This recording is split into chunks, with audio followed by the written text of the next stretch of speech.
Assalamualaikum warahmatullahi wabarakatuh.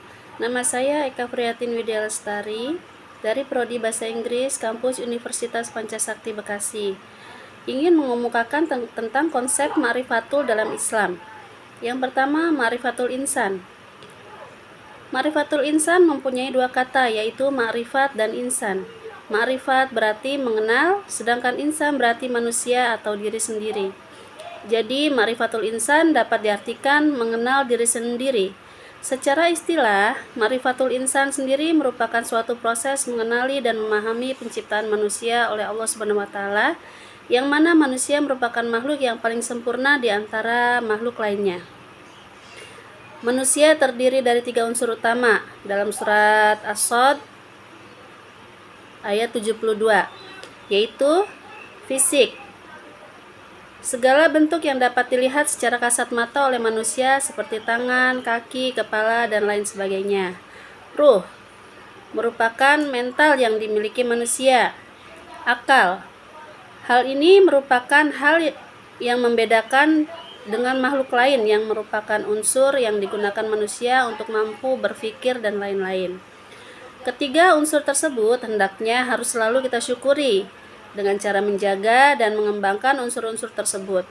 Manusia sendiri memiliki beberapa keistimewaan jika dibandingkan dengan makhluk. Keistimewaan tersebut dapat dilihat dari berbagai segi. Antara lain, yang pertama, segi penciptaan. Manusia adalah satu-satunya makhluk yang diciptakan oleh Allah dengan sebaik-baiknya. Quran Surat At-Tin ayat 4. Dari segi ilmu, Allah menciptakan manusia dengan segala kelengkapan otak dan potensinya agar manusia mampu mengembangkan diri dan alam di sekitarnya. Yang ketiga, segi kehendak. Manusia mampu menentukan mana yang dianggap baik dan mana yang dianggap buruk ketika ilmu belum mampu mengarahkan kepada kebaikan. Yang keempat, dari segi posisi. Manusia diberi kedudukan yang tinggi di antara makhluk Allah yang lain, yaitu sebagai khalifah dan pemimpin di muka bumi ini. Yang kelima, dari segi kemampuan bicara. Manusia juga diberi mulut dan kemampuan berbicara dengan karakter bahasa mereka masing-masing. Yang keenam, dari segi emosional. Dari segi tendensi moral, manusia mampu membentuk sifat dan perilaku mereka, apakah mereka menjadi baik, buruk, maupun munafik. Adapun tujuan manusia diciptakan di dunia antara lain yang pertama untuk beribadah kepada Allah. Allah menciptakan manusia di dunia ini tidak lain dan tidak bukan adalah untuk beribadah kepadanya. Jadi yang merupakan tugas utama kita sebagai makhluk Allah yaitu menyembah Allah Subhanahu wa taala. Yang kedua, sebagai pemimpin di muka bumi. Selain menyembah Allah, manusia juga diberi tugas untuk menjadi khalifah di muka bumi ini dengan segala kelebihan yang dimiliki manusia. Manusia dituntut untuk memanfaatkan segala sumber daya yang ada di bumi ini dengan sebaik-baiknya. Yang ketiga, sebagai pembangun peradaban. Manusia hendaknya mampu membangun suatu peradaban dan sejarah yang baik, seperti Rasulullah yang telah mampu membangun peradaban yang dulunya gelap atau jahiliyah menjadi baik. Yang kedua, ma'rifatullah.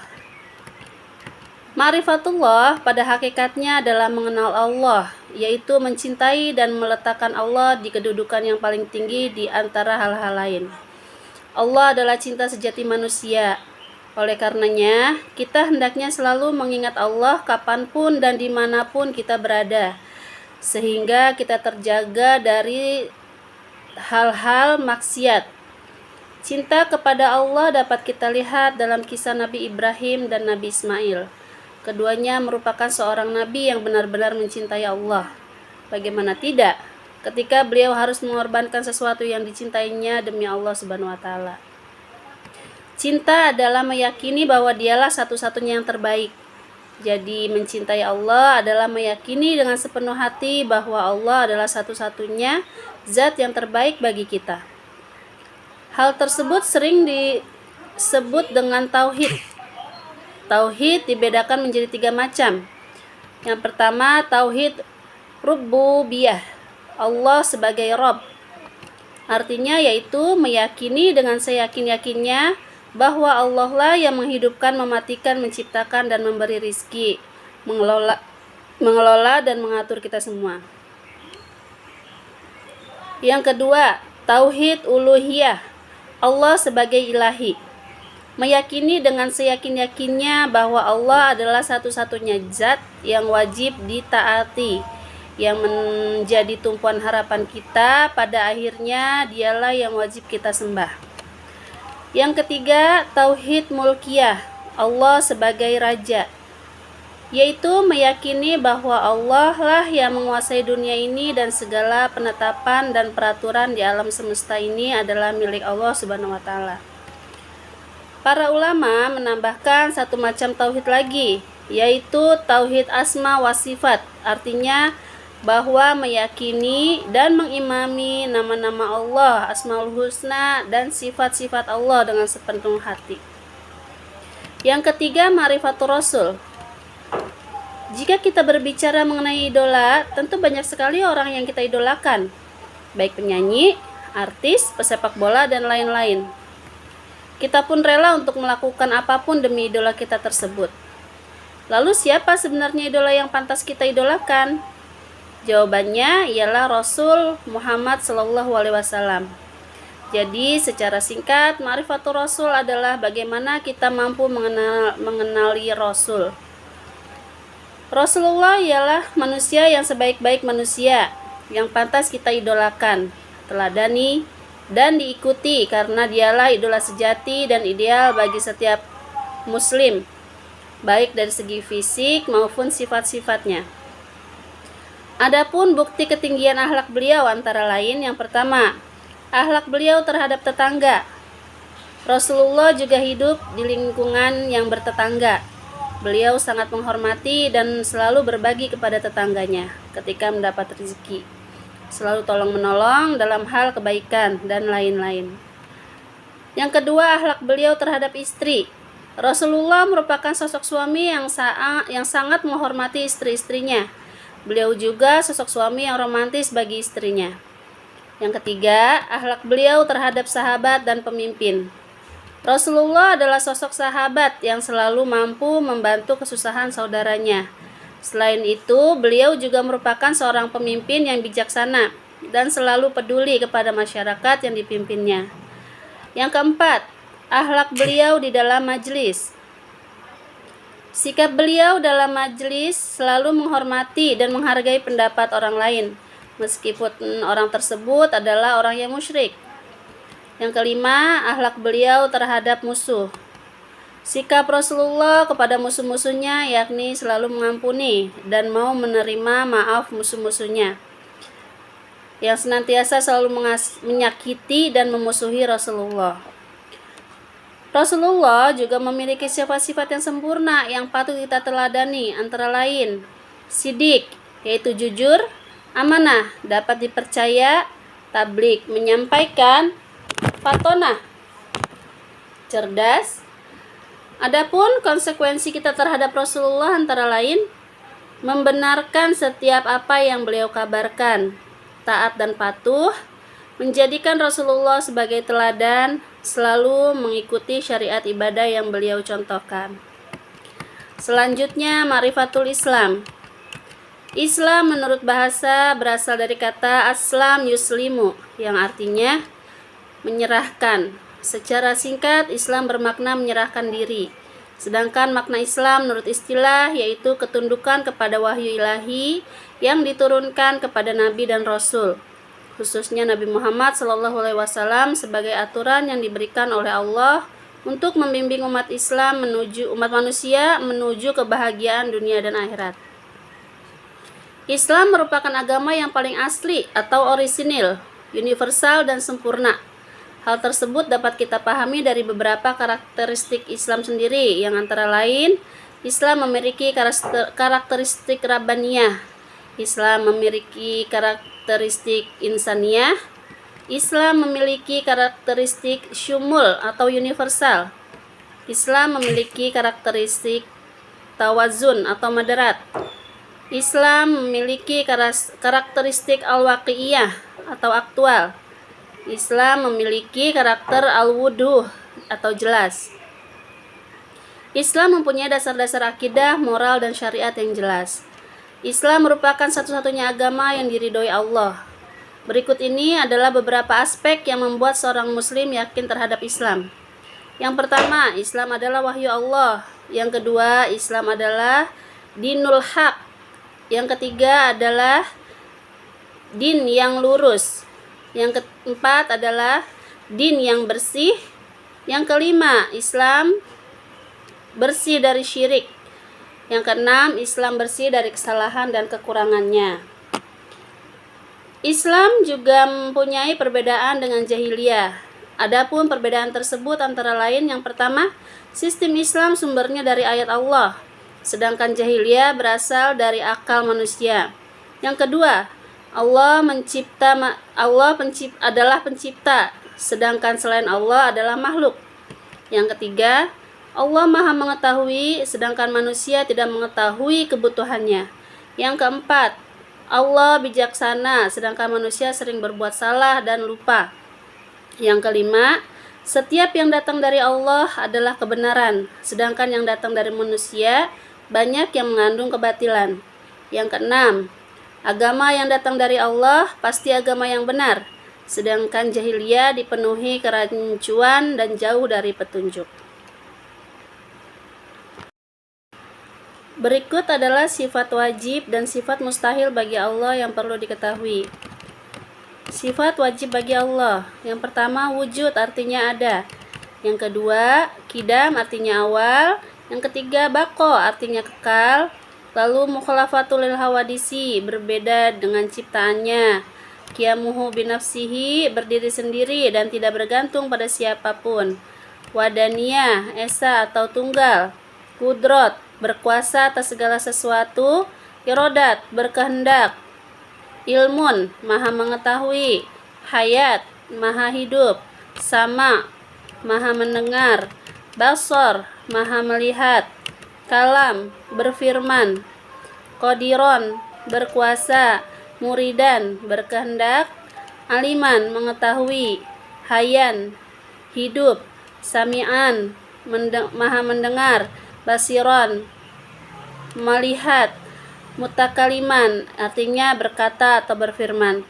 Sedangkan sifat mustahil bagi Allah, yang pertama, adam, tiada. Hudud, baru. Fana, binasa. Mumtasalatul hawadisi, menyerupai makhluknya. Qiyamuhu bighairihi, berdiri dengan yang lain. Ta'adud, lebih dari satu. Ajzun, lemah. Qarohah, terpaksa. Jahlun, bodoh. Mautun, mati. Samamun, tuli. Umyun, buta. Bukmun, bisu. Kaunuhu azizan, zat yang lemah. Kaunuhu karihan, zat yang terpaksa. Kaunuhu jahilan, zat yang bodoh. Kaunuhu mayitan, zat yang mati.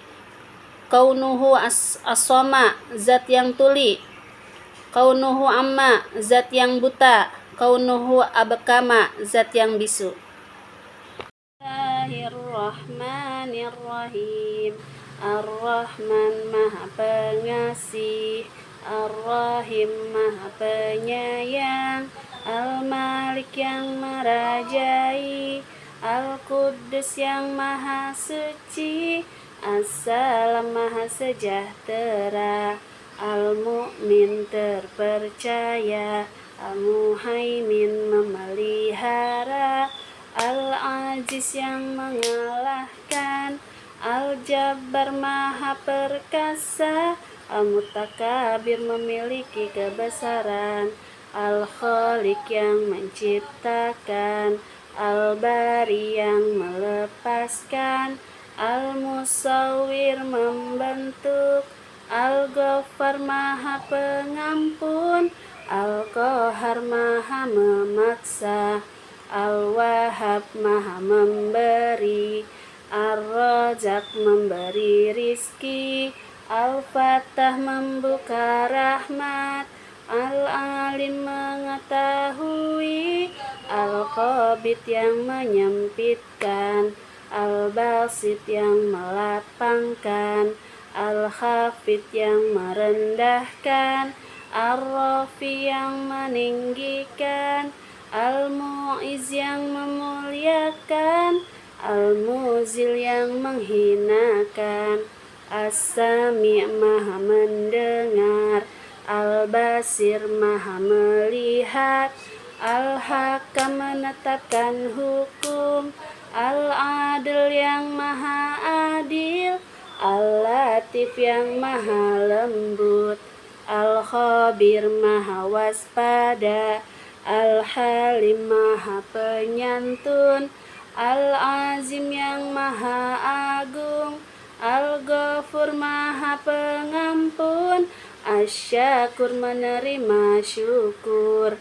Al-Ali yang maha tinggi, Al-Kabir yang maha besar, Al-Hafiz maha menjaga, Al-Muqit memberi makan, Al-Hasib yang mencukupi, Al-Jalil yang maha luhur, Al-Karim maha mulia, Ar-Raqib yang mengawasi, Al-Mujib memperkenankan, Al-Wasi yang maha luas, Al-Hakim yang bijaksana, Al-Wadud yang mencintai, Al-Majid maha mulia, Al-Ba'is yang membangkitkan, Asy-Syahid yang menyaksikan, Al-Haqqu yang maha benar,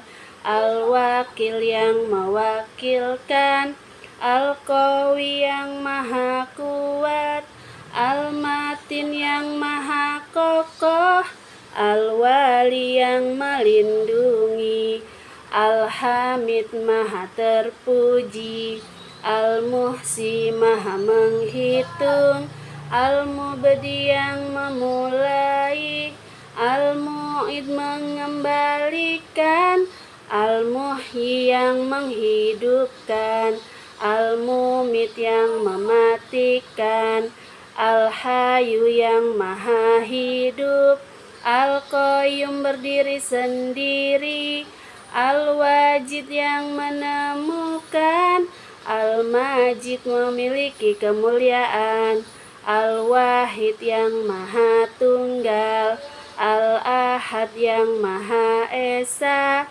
As-Samad yang dibutuhkan, Al-Qadir yang berkuasa, Al-Muqtadir maha kuasa, Al-Muqaddim mendahulukan, Al-Muakhir yang mengakhirkan, Al-Awal yang maha awal, Al-Akhir yang maha akhir, Az-Zahir yang maha nyata, Al-Batin yang bersembunyi, Al-Wali yang memerintah, Al-Muta'ali yang maha tinggi, Al-Baru maha dermawan, At-Tawwabu menerima taubat, Al-Muttaqimu yang mengancam, Al-Afu maha pemaaf, Ar-Ra'uf yang belas kasih,